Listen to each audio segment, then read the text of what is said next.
السلام عليكم ورحمة الله وبركاته. بسم الله الرحمن الرحيم. الحمد لله رب العالمين. اللهم صل وسلم على رسولك سيدنا محمد وعلى آل سيدنا ومولانا മുഹമ്മദ്. പ്രിയമുള്ള മുഅ്മിനീങ്ങളെ, അല്ലാഹു സുബ്ഹാനഹു വ തആല നമ്മളെല്ലാവരെയും വിജയികളിൽ ഉൾപ്പെടുത്തി അനുഗ്രഹിക്കുമാറാകട്ടെ. മക്കളുള്ള മാതാപിതാക്കൾ തീർച്ചയായും കേട്ടിരിക്കേണ്ട ചില വരികളാണ് ഇന്നത്തെ ക്ലാസ്സിലൂടെ ഞാൻ പറയുന്നത്. മക്കളുള്ള എല്ലാ മാതാപിതാക്കളും ഇൻഷാ അല്ലാഹ് തീർച്ചയായും ഇത് കേട്ടിരിക്കണം. കാരണം അത് ഉപകാരപ്പെടും. മക്കൾ നന്നായി കിട്ടണമെന്നും മക്കൾ നല്ലവരായി കിട്ടണമെന്നൊക്കെ ആഗ്രഹിക്കുന്നവരാണല്ലോ എല്ലാ മാതാപിതാക്കളും. അങ്ങനെ മക്കൾ നന്നായി കിട്ടണം എന്ന് ആഗ്രഹിക്കുന്നവർ മക്കളോട് മാതാപിതാക്കൾ ചെയ്യേണ്ട ചില കടമകളുണ്ട്. അതും അവർ അറിഞ്ഞിരിക്കണം. എങ്കിലേ ആ മക്കൾ ഉപകരിക്കുകയുള്ളൂ. അതുകൊണ്ട് എല്ലാ മാതാപിതാക്കളും, മക്കളുള്ള എല്ലാ മാതാപിതാക്കളും ഈ ഇന്നത്തെ ക്ലാസ് തീർച്ചയായും കേട്ടിരിക്കണം. അത് നിങ്ങൾക്ക് ഉപകാരപ്പെടും. മക്കൾ നിങ്ങൾക്ക് ഉപകാരപ്പെടാൻ ഇത് നിങ്ങൾ ഒരല്പസമയം കേൾക്കണമെന്ന് എല്ലാവരെയും ഓർമ്മപ്പെടുത്തുകയാണ്. ഇന്നത്തെ ക്ലാസ്സും തഴവാ ഉസ്താദിൻ്റെ അൽ മവാഹിബുൽ ജലിയ എന്ന ഗ്രന്ഥത്തിലൂടെയാണ് നമ്മൾ കടന്നു പോകുന്നത്. മഹാന്മാർ പഠിപ്പിക്കുന്ന ഹബീബായ മുഹമ്മദ് റസൂലുള്ളാഹി സ്വല്ലല്ലാഹു അലൈഹി വസല്ലം തങ്ങൾ നമുക്ക് പഠിപ്പിച്ചു തന്ന പല കാര്യങ്ങളും മലയാള പദ്യത്തിലൂടെ നമ്മുടെ ഹൃദയത്തിലേക്ക് നമ്മൾ ഏറ്റെടുക്കുകയാണ്. മക്കൾക്ക് ബാപ്പയിൽ നിന്ന് ഹക്കുകളുണ്ട്, അത് വാജിബും സുന്നത്തുമായി കിടപ്പുണ്ട്.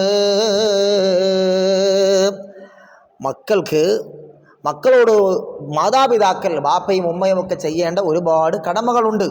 അത് സുന്നത്തായതുണ്ട്, നിർബന്ധമായതുണ്ട്. നരകത്തെ നിങ്ങൾ സ്വന്തമായി സൂക്ഷിക്കണേ, അതുപോലെ ഭാര്യ മക്കളെയും കാക്കണേ. നമ്മുടെ സ്വന്തം ശരീരത്തെ പുരുഷന്മാരോട് പറയാനുള്ളത്, ബാപ്പമാരോട് പറയാനുള്ളത്, നമ്മുടെ സ്വന്തം ശരീരത്തെ നമ്മൾ നരകത്തെ തൊട്ട് കാക്കണം എന്ന് ഖുർആനിൽ പറഞ്ഞെടുത്ത് നിങ്ങളുടെ ശരീരത്തെ മാത്രം കാത്തുരക്ഷിച്ചാൽ പോരാ, നിങ്ങളുടെ ഭാര്യയുടെയും മക്കളുടെയും ശരീരത്തെ നരകത്തിൽ നിന്ന് നിങ്ങൾ കാത്തുരക്ഷിക്കണം. അപ്പോൾ അവരെയും നമ്മൾ ശ്രദ്ധിക്കണം. അവർ നരകത്തിലേക്ക് പോകാതെ ശ്രദ്ധിക്കൽ ഒരു ബാപ്പയുടെ കടമയാണ്, ഒരു ഭർത്താവിൻ്റെ കടമയാണ്. ഖുർആൻ ശരീഫ് ഇത് നോക്കിയാൽ കാണുന്നതാ, അല്ലാഹു തന്നെ വിളിച്ചതിൽ പറയുന്നതാ. ഖൽബിൻ്റെ കനിയാ മക്കളെന്ന് ഹദീസതിൽ കാണാം, അബൂ യഅ്ലാ റവാഹു മുസ്നദിൽ. നിങ്ങൾക്ക് അർത്ഥം മനസ്സിലാകുന്ന ഭാഗങ്ങൾ ഞാൻ കൂടുതൽ വിശദീകരിക്കുന്നില്ല. മകനുള്ള മരണം കേട്ട് ലുക്മാനുടനടി, എനിക്കുള്ള കരളും പൊട്ടിയെന്നാ മറുപടി. മക്കൾ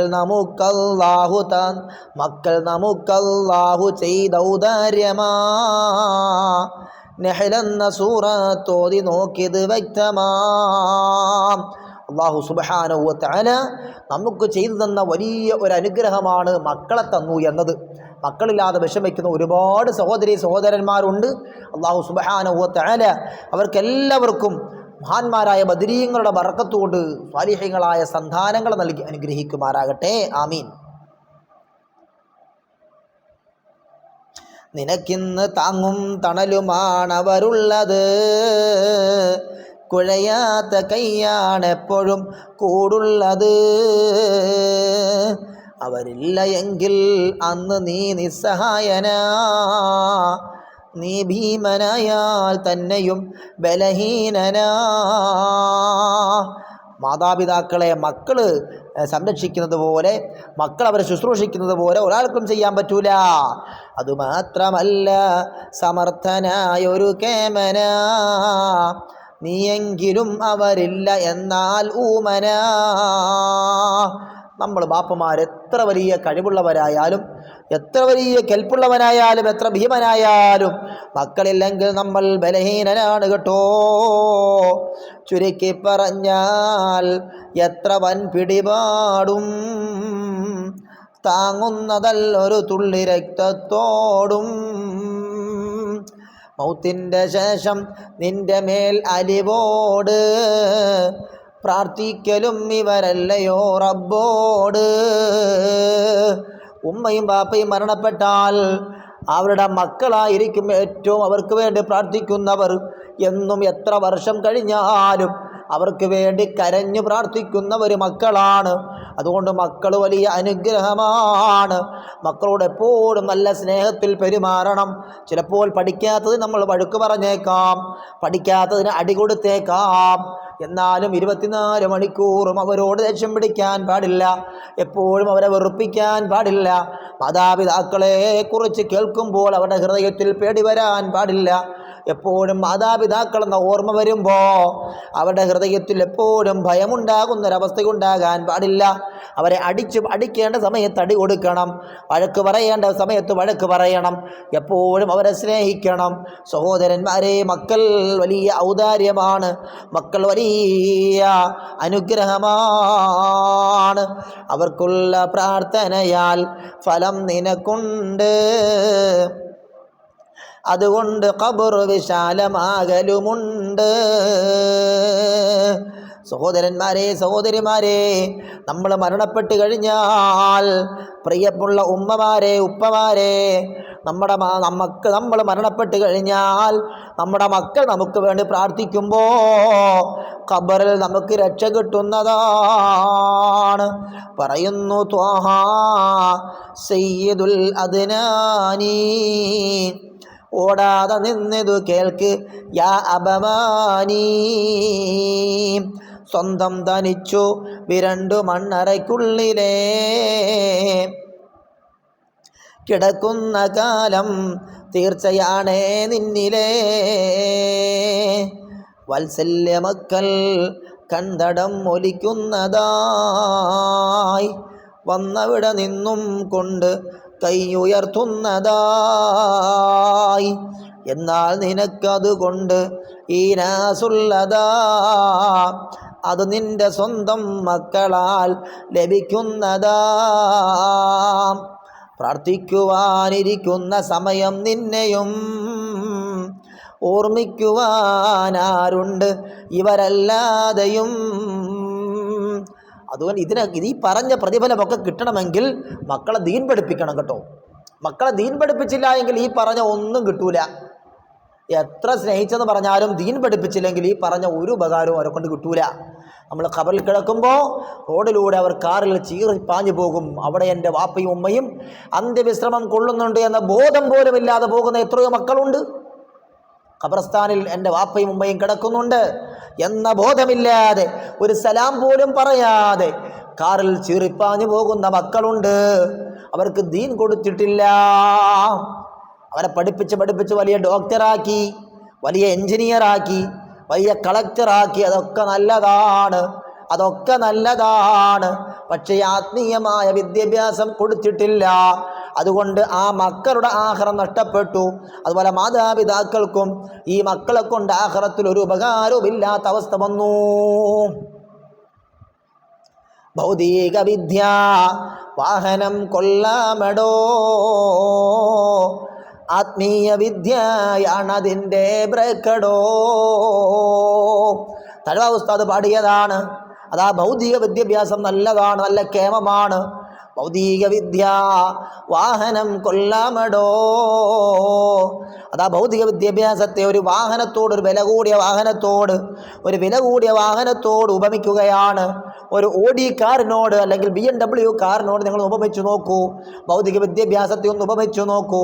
ഭൗതിക വിദ്യ വാഹനം കൊള്ളാമടോ, ആത്മീയ വിദ്യയാണതിൻ്റെ ബ്രേക്കടോ.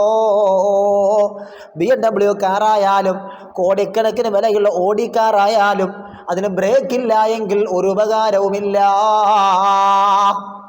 ബ്രേക്കില്ലാത്ത എത്ര വില കൂടിയ കാറായാലും ചീറിപ്പാഞ്ഞു പോകുമ്പോൾ അപകടത്തിൽപ്പെട്ട് തരിപ്പണമായി പോകും, നശിച്ചു പോകും. ബ്രേക്കില്ല എങ്കിൽ ബ്രേക്ക് നിർബന്ധമല്ലേ? ആ ബ്രേക്കാണ് ആത്മീയമായ വിദ്യാഭ്യാസം.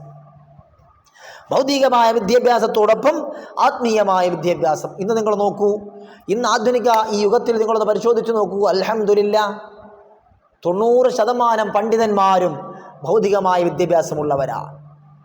90% പണ്ഡിതന്മാരും ഭൗതികമായ വിദ്യാഭ്യാസം എന്ന് പറയുമ്പോൾ ചെറിയ വിദ്യാഭ്യാസമല്ല.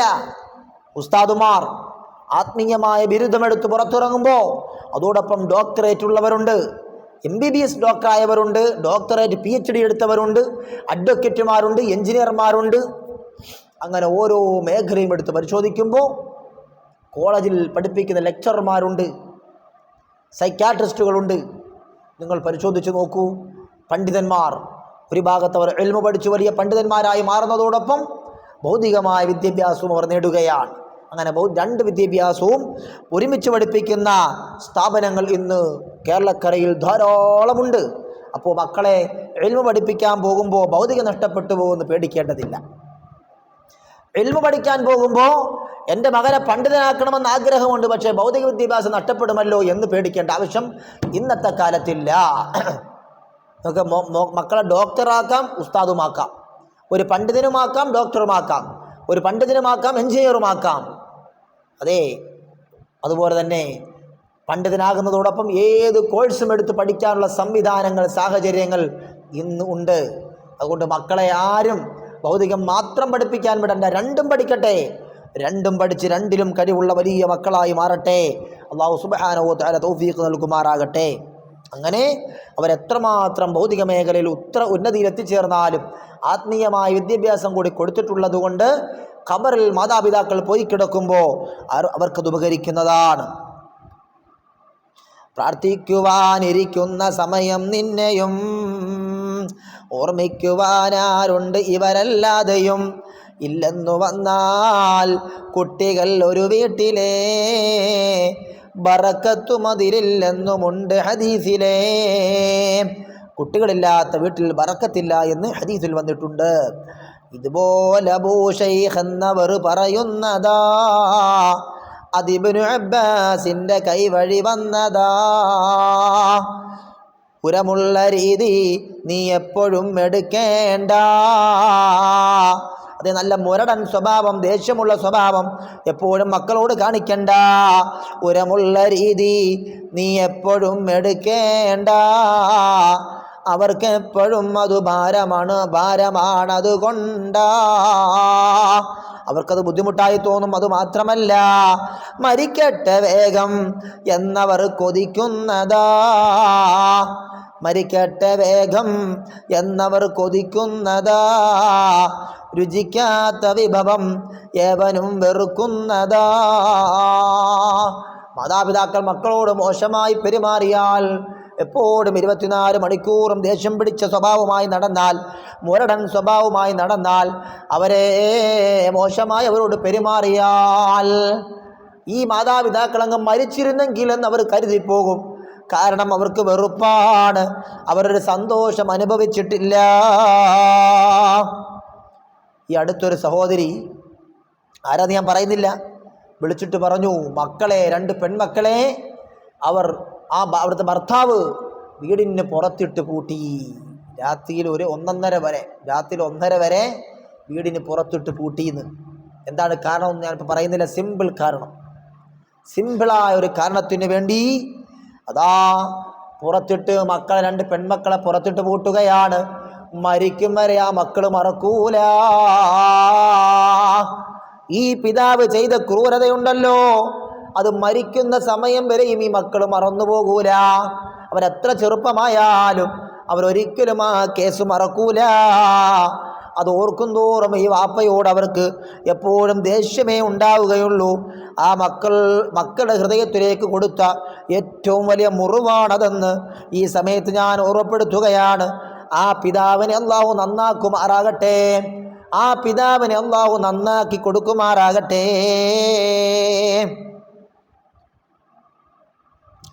മയമെപ്പോഴും അവരോട് നീ കാട്ടേണ്ടതാ എന്നുള്ളതും നബി മുസ്തഫ പറയുന്നതാ. എപ്പോഴും നല്ല മയത്തോടുകൂടി, നല്ല മയമുള്ള സ്വഭാവം വേണം അവരോട് കാണിക്കാൻ. ക്രൂരതയുള്ള സ്വഭാവം കാണിക്കാൻ പാടില്ല. മകൾ ഫാത്തിമ വരുന്നെന്ന് കണ്ടതുകൊണ്ട് നബി ചെന്ന് സ്വാഗതം ചെയ്യലും പതിവുണ്ട്. നബി സല്ലല്ലാഹു അലൈഹി വസല്ലം തങ്ങൾ അങ്ങനെ വീട്ടിലിരിക്കുമ്പോൾ മകൾ ഫാത്തിമ ബീവി കടന്നു വരുകയാണെങ്കിൽ അവിടേക്ക് ചെന്ന് മകളെ സ്വീകരിച്ചു കൊണ്ടുവരും. സന്തോഷത്തോടെ വിളിച്ചുകൊണ്ട് വീട്ടിലേക്ക് വരും. നബിയും സഹാബത്തൊന്ന് നിസ്കരിക്കുന്നതായി എല്ലാവരും വഴി പോലെ തന്നെ സുജൂദിലായി. ഉടൻ തന്നെ സയ്യിദുന ഹുസൈൻ കയറുന്നതായി, നബിക്കുള്ള പെരടയിൽ തന്നെ താൻ ഇരിക്കുന്നതായി. ഇറങ്ങുന്ന സമയം വരെ സുജൂദും നീട്ടലായി, അനുയായികൾ അറിയാതെയും കിടക്കുന്നതായി. നിസ്കാരശേഷം കാരണം തിരക്കുന്നതായി, പറയുന്നു ഈ മകൻ എന്നെ വാഹനമാക്കലായി. അവൻ്റെ ആഗ്രഹം തീർക്കാതെ ഞാൻ ഉയരുന്നത്, എനിക്കിഷ്ടമില്ലത് കൊണ്ട് തന്നെ നീണ്ടത്. അതാ നബി സല്ലല്ലാഹു അലൈഹി വസല്ലം തങ്ങളും സഹാബത്തും നിസ്കരിച്ചു കൊണ്ടിരിക്കുന്നു. അവർ സുജൂദിലായി കിടക്കുമ്പോൾ മഹാനായ ഫാത്തിമ ബിബി റളിയല്ലാഹു അൻഹയുടെ മകനായ ഹുസൈൻ റളിയല്ലാഹു അൻഹു വന്ന് നബി സല്ലല്ലാഹു അലൈഹി വസല്ലം തങ്ങളുടെ പെരടിയിൽ അങ്ങ് കയറിയിരുന്നു. നമ്മളൊക്കെ വീട്ടിൽ നിസ്കരിക്കുമ്പോൾ നമ്മുടെ കുഞ്ഞു മക്കൾ നമ്മുടെ പെരടിയിൽ കയറിയിരിക്കാറുണ്ട്, അല്ലെ പുറത്ത് കയറി കിടക്കും, അങ്ങനെയൊക്കെ ചെയ്യാറുണ്ട്. അങ്ങനെ നബി സല്ലല്ലാഹു അലൈഹി വസല്ലം തങ്ങളുടെ പെരടിയിലും കയറിയിരുന്നു. ആ സമയത്ത് വേണമെങ്കിൽ കൈകൊണ്ട് പിടിച്ചു മാറ്റിയിട്ട് സുജൂദിൽ നിന്ന് ഉയരാം. പക്ഷേ നബി സല്ലല്ലാഹു അലൈഹി വസല്ലം തങ്ങൾ ഉയർന്നില്ല, അവിടെ തന്നെ സുജൂദിൽ കിടന്നു. ദുആ ഇരുന്നുകൊണ്ട് അവിടെ തന്നെ കിടന്നു. ദുആ ചെയ്തുകൊണ്ട് സുജൂദ് നീട്ടാമല്ലോ. അങ്ങനെ അവിടെ തന്നെ കിടന്നു. സ്വഹാബത്ത് വിചാരിച്ചു നബി സുജൂദിൽ കിടക്കുകയാണ്, ദുആ ഇറക്കുകയാണ്, എന്താണെന്ന് പ്രത്യേകിച്ച് എന്താണ് എന്ന് കരുതി.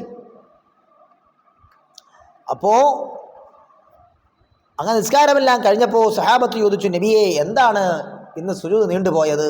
അപ്പോൾ നബി സല്ലല്ലാഹു അലൈഹി വസല്ലം തങ്ങൾ പറഞ്ഞു കൊടുത്തു, നമ്മൾ സുജൂദിൽ പോയപ്പോൾ ഹുസൈൻ വന്നിട്ട് എൻ്റെ പെരടിയിൽ കയറിയിരുന്നു. എൻ്റെ പെരടിയിൽ കയറിയിരുന്നപ്പോൾ എന്നെ വാഹനമാക്കിക്കൊണ്ട് വാഹനത്തിൽ ഇരുന്ന് ഓടിക്കുന്ന രൂപത്തിലാണ് കുഞ്ഞുമോൻ കയറിയിരുന്നത്. അതുകൊണ്ട് അവൻ്റെ ആഗ്രഹമല്ലേ, അതുകൊണ്ട് ഞാൻ അവിടെ തന്നെ കിടന്നതാണ് എന്ന് പറഞ്ഞു. കണ്ടോ കുഞ്ഞിനോടുള്ള വാത്സല്യം നോക്കൂ. ഓർത്തൊന്നു നോക്ക് സഹോദരന്മാരെ, ഇത് അല്ലാഹുവിൻ്റെ റസൂല് മാതൃക കാട്ടിയത്. ഒരു 3 കാര്യം ഇതിൽ നമുക്കുണർത്തുന്നതാ.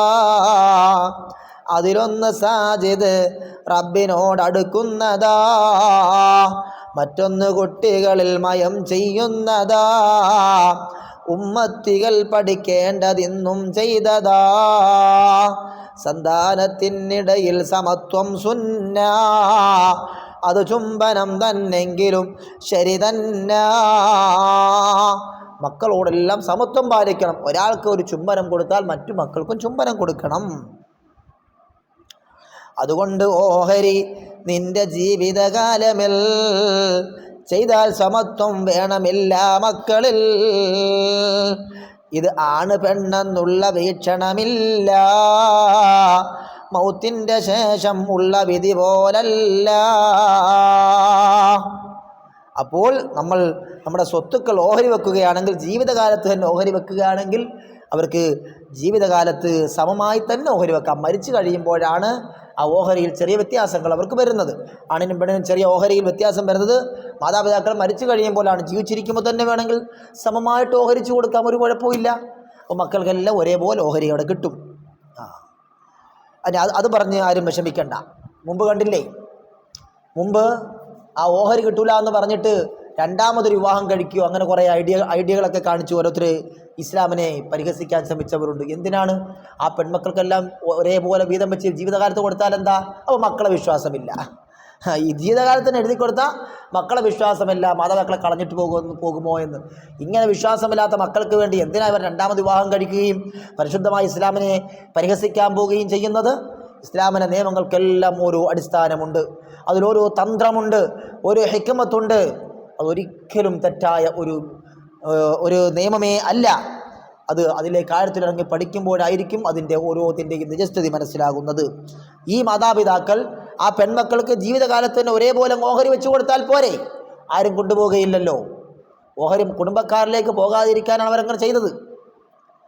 ജീവിതകാലത്തിന് മക്കൾക്ക് 3 മക്കളുണ്ട്, 3 പേർക്ക് ഒരുമിച്ചങ്ങ് ഒരേപോലെ ഓഹരി വെച്ച് കൊടുക്കണം എന്നാ പ്രശ്നമില്ലല്ലോ. അത് കൊടുക്കുന്നില്ല, മക്കളെ വിശ്വാസമില്ല, പിന്നെ എന്തിനാണ് ഈ പണിക്ക് നടക്കുന്നത്?